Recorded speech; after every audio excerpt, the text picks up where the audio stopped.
मैंने आपको last class में वो डायग्राम बता दिया था मेल फीमेल रिप्रोडक्टिव सिस्टम का, है ना? डायग्राम बताया था। अब देखो मैंने बताया था आपको, देखिए जैसे मान लो ये स्ट्रक्चर है, देखिए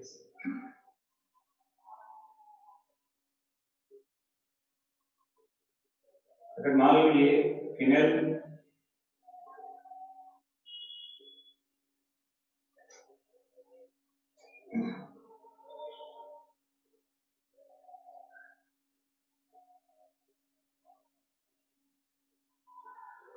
डायग्राम देखो, जैसे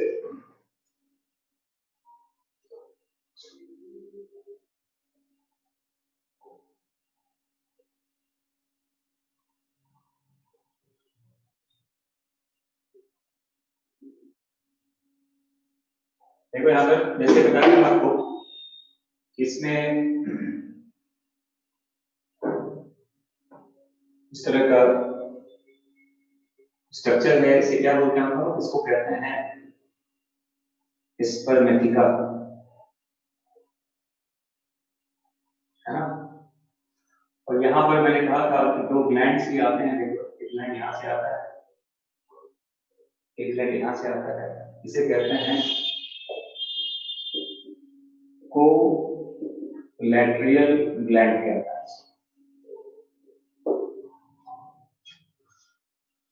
इसे क्या कहते हैं? इस चैम्बर का नाम बताओ जल्दी से, क्या कहते हैं इसको? इस चैम्बर का नाम क्या है? Female genital pouch, yes. इसे कहा जाता है फीमेल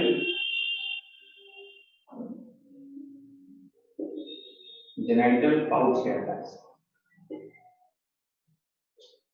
और देखो इस पाउच के नीचे का पॉलिगोन यहाँ पे ऐसे 1 2 3 4 5 6, ये गोनाडोफाइसिस है ना? और देखो इसका जो अपर हिस्सा होता है, इस पार्ट को कहते हैं जेनाइटल एट्रियम कहा जाता है। मतलब जेनाइटल पाउच का अपर हिस्सा हो, उसको जेनाइटल एट्रियम कहा जाता है। ये जो पार्ट है, इसका अपर पार्ट है, इसे जेनाइटल एट्रियम कहते हैं, ठीक है? और नीचे वाले पार्ट्स को वेस्टिबुलम कहा जाता है, वेस्टिबुलम कहते हैं।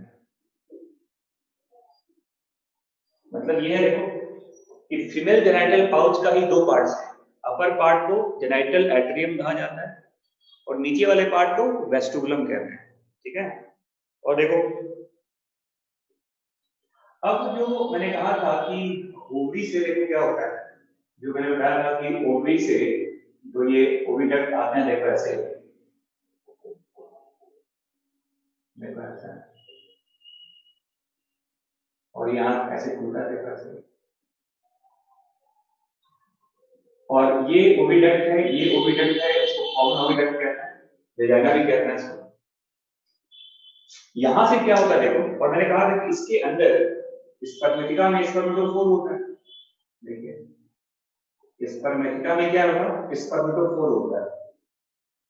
देखिए ये स्पर्मेटोफोर है।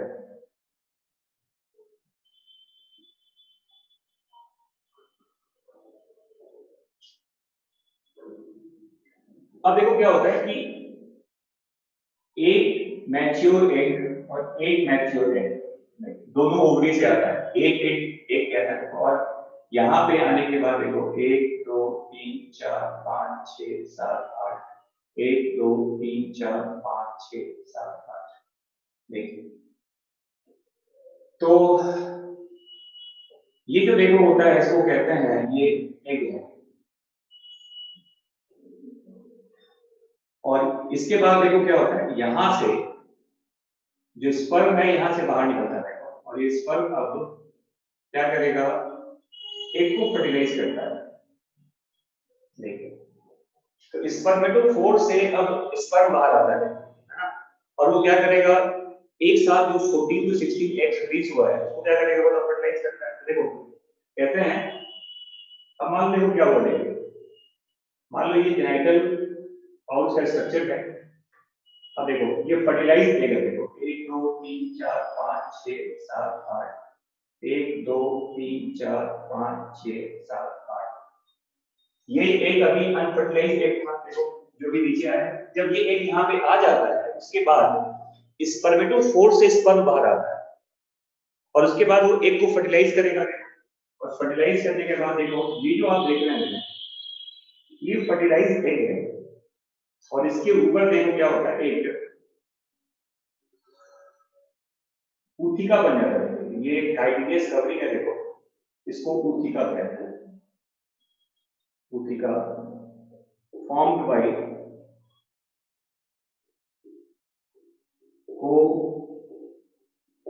collateral gland। तो देखो बच्चों याद रखना कि जो फर्टिलाइजेशन होता है, फर्टिलाइजेशन जो होता है देखो ये कहां पे होता है, ये होता है जेनिटल एट्रियम में। फर्टिलाइजेशन अदर से जेनिटल एट्रियम। कॉकरोच में इंटरनल फर्टिलाइजेशन है, ये याद रखिएगा कि कॉकरोच में इंटरनल फर्टिलाइजेशन होता है और ये जेनिटल एट्रियम में होता है। फर्टिलाइजेशन जेनिटल एट्रियम में होता है और फर्टिलाइजेशन के बाद ऊथिका बनता है, मतलब फर्टिलाइज्ड एग ऊथिका में बंद हो जाता है। ऊथिका काइटिनियस बॉक्स होता है। ऊथिका जो होता है ये काइटिनियस स्ट्रक्चर होता है, काइटिनियस बॉक्स कहते हैं। हाँ जी गौरव जी, समझ में आ गया कि फर्टिलाइजेशन कहाँ होता है? फर्टिलाइजेशन होता है जेनिटल एट्रियम में और फर्टिलाइजेशन के बाद ऊथिका बन जाता है। वो सारा का सारा एग ऊथिका में बंद हो जाता है और ऊथिका को किसने बनाया बताओ? कोलेट्रियल ग्लैंड ने। और ऐसा लिखा जाता है कि ईच ऊथिका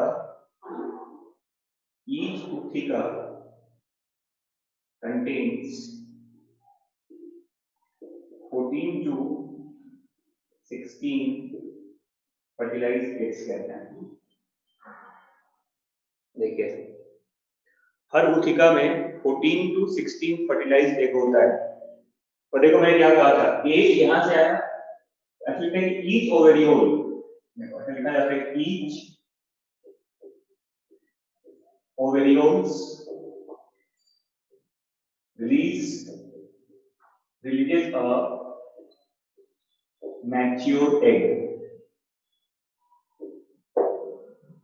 तो देखो 8 यहां से आएगा, 8 यहां से भी आएगा। देखो मैंने क्या कहा था कि हर ओवरी में क्या होता है बताओ? 8 ओवरियोल्स होते हैं और उसी ओवरियोल्स में एक सीक्वेंस में एक मैच्योर होता रहता है। तो हर ओवरियोल से एक मैच्योर एग क्या होगा? रिलीज होगा। तो 8 यहां से भी आएगा, 8 यहां से भी आएगा। वाह क्या क्वेश्चन भाई साहब, राग जी आपने तो कमाल कर दिया। कॉकरोच में प्रेगनेंसी होने लगा, वाह क्या बात है। आपको तो नोबेल प्राइज मिलना चाहिए mister Parag. Pregnancy in cockroach, a new research by mister Parag. भाई साहब प्रेगनेंसी वो कहते हैं जब इम्प्लांटेशन होता है, कॉकरोच में कोई इम्प्लांटेशन नहीं होता। द टर्म प्रेगनेंसी ये यूज करते हैं विविपेरस एनिमल्स में। कभी सुना है कि बर्ड प्रेग्नेंट हो गई है, रेप्टाइल प्रेग्नेंट हो गया? अरे प्रेगनेंसी गाय भैंस में होता है, ह्यूमंस में होता है। ये प्रेगनेंसी चिकन में होने लगा, मुर्गे में होने लगा, मुर्गी प्रेग्नेंट है, सुना है ऐसे कभी टर्म?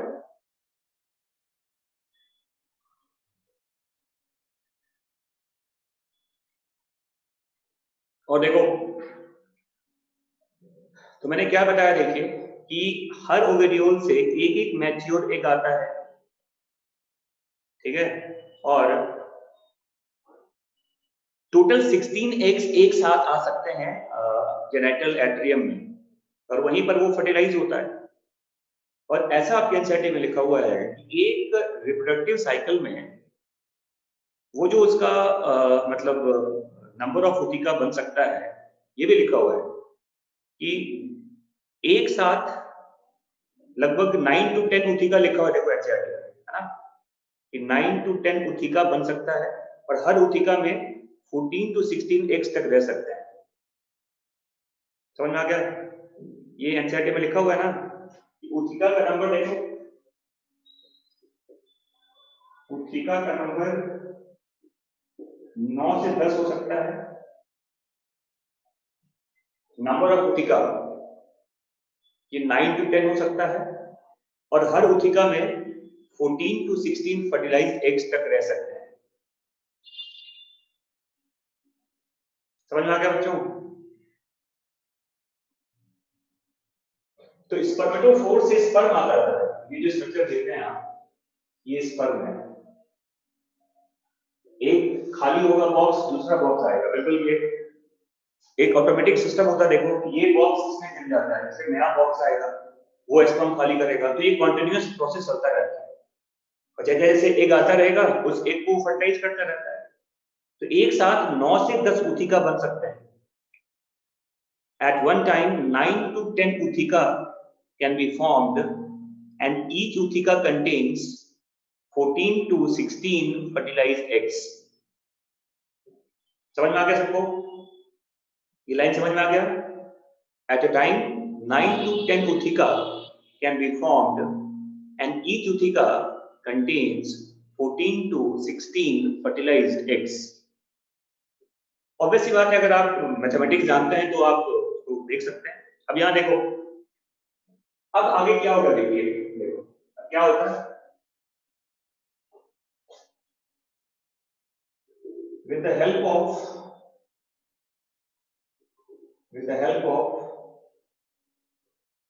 gonapophysis, जिसका नंबर होता है 6, all ऊथिका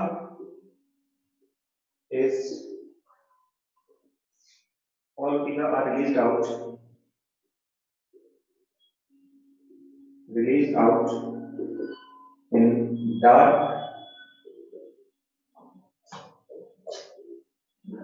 moist area.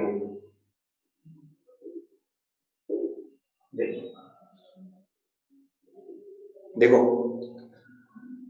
ये जो देखो गोनेपोफाइसिस है, 1 2 3 4 5 6, जिसको फीमेल, इसका एक्सटर्नल जेनिटेलिया भी कहा जाता है, इसके हेल्प से ये ऊथिका को बॉडी के बाहर निकालती है, तो जो फीमेल कॉकरोच है।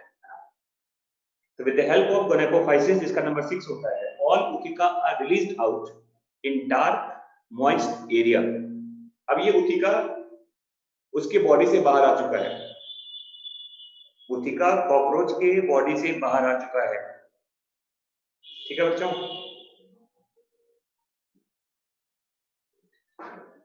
अब ये डायग्राम पहले मिटाऊं मैं यहां से।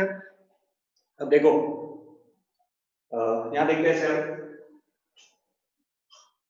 अब ये देखो ये जो ऊथिका बाहर आ गया है सर, नहीं ये सब ऊथिका है, और देखिए ऊथिका में ये ऐसे एग्स होते हैं, फर्टिलाइज्ड एग्स।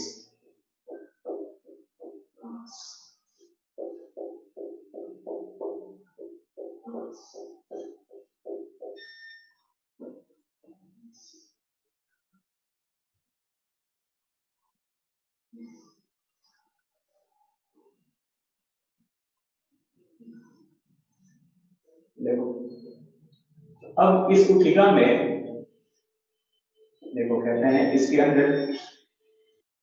अंदर की जो आप चैम्बर देख रहे हैं, इसमें क्या होता है देखो, ऊथिका के अंदर भी देखो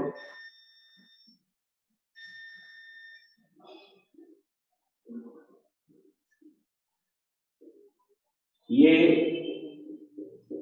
फर्स्ट निम्फ बनता है,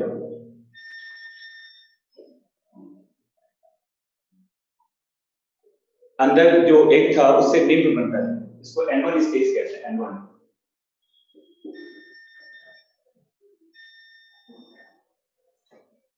और देखो ये फर्स्ट निम्फ है, देखिए इस फर्स्ट निम्फ में देखो कहते हैं अब ये हैचिंग होता है, ऊथिका स्प्लिट कर जाता है, ऊथिका स्प्लिट डाउन।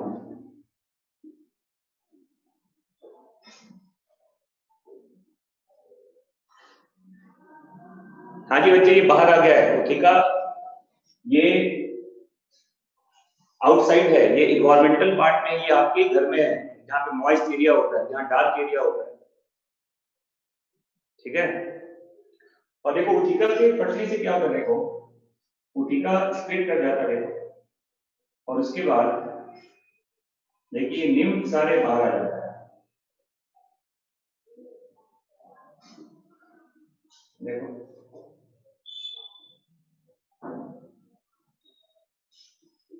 ऑल निम्न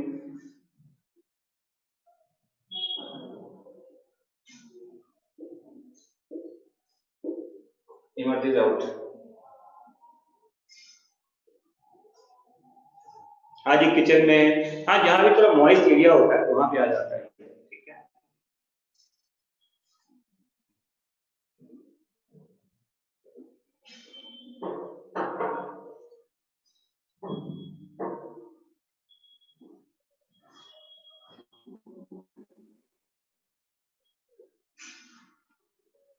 उठिका देख भी सकते हैं, वैसे काफी स्मॉल साइज का होता है ये। और देखो इसके बाद देखो ये जो निम्न बार आया है, इसमें कहते हैं, इसमें होता है फर्स्ट मॉल्टिंग, फर्स्ट मॉल्टिंग कहते हैं, तो ये N2 बन जाता है, N2 कहते हैं, सेकंड निम्न बन जाता है। फर्स्ट मॉल्टिंग के बाद सेकंड निम्न बन जाएगा। इसके बाद देखो सेकंड मॉल्ट का, देखो सेकंड मॉल्ट के बाद ये N3 बन जाता है।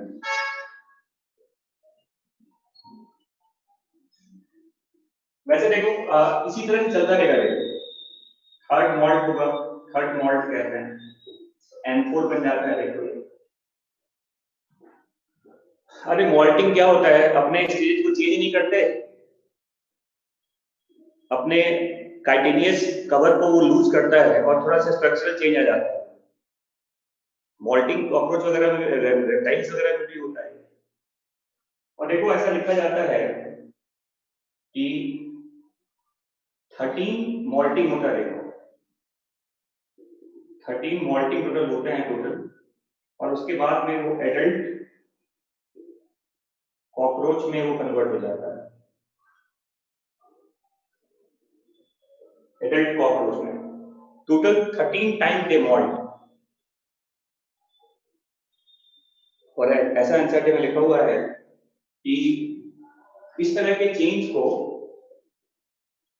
फॉरो मेटाबोलस चेंज कहते हैं। ऐसे चेंज को फॉरो मेटाबोलस चेंज कहा जाता है।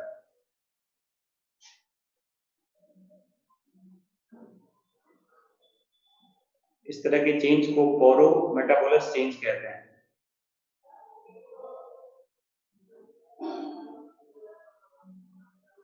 ठीक है। और ये याद रखिएगा कि एक बार ये कंप्लीट मॉल्टिंग हो गया, उसके बाद एडल्ट कॉकरोच बनने के बाद ग्रेजुअल चेंज, देखो इस तरह की चीज को क्या बोलते हैं, ग्रेजुअल चेंज कहा जाता है, इसे ग्रेजुअल चेंज कहते हैं। इस तरह की चेंज को ग्रेजुअल चेंज कहा जाता है, ठीक है। और ये याद रखिएगा कि जो N13 स्टेज होता है, N13 स्टेज होता है इसमें, या सेकेंड टू लास्ट मॉल्ट कहते हैं। इंसेट में क्या लिखा हुआ है टर्म,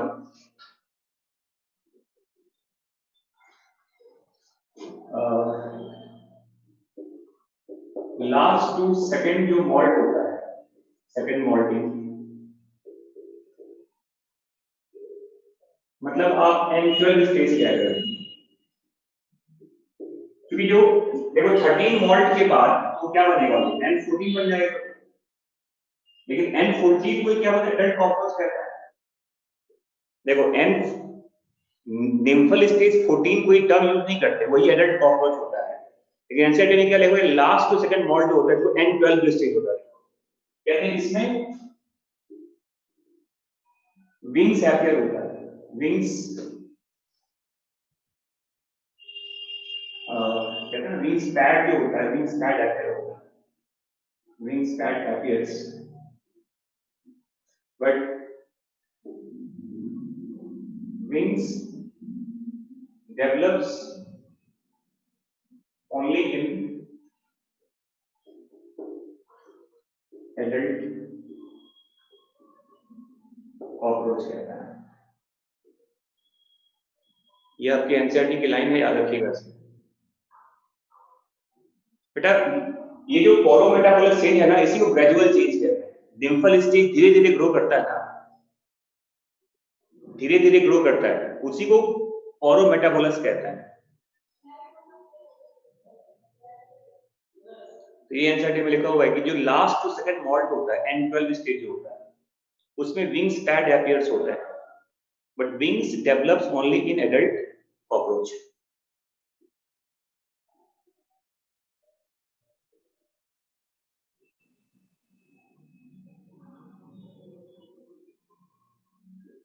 हाँ जी, next to last nymphal stage. हाँ ठीक है, next to last nymphal stage कहना है, ये भी एनसीईआरटी में लिखा हुआ है ना, next to last nymphal stage. तो ये पॉइंट सारा याद रखिएगा, और यही है आपका कॉकरोच का पूरा हिस्ट्री। और कॉकरोच के बारे में लिखा हुआ है कि कॉकरोच एक हार्मफुल मैकेनिकल वेक्टर है, एक हार्मफुल मैकेनिकल वेक्टर कहते हैं ऑफ सेवरल डिजीजेस। कॉकरोच एक हार्मफुल इंसेक्ट है, कई बीमारियां फैलाता है ना, क्योंकि ये मैकेनिकल वेक्टर की तरह वर्क करता है।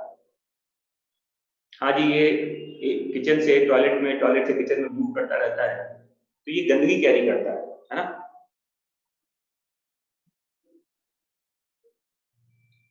And that's all about your structural organization of animals। ठीक है बच्चों।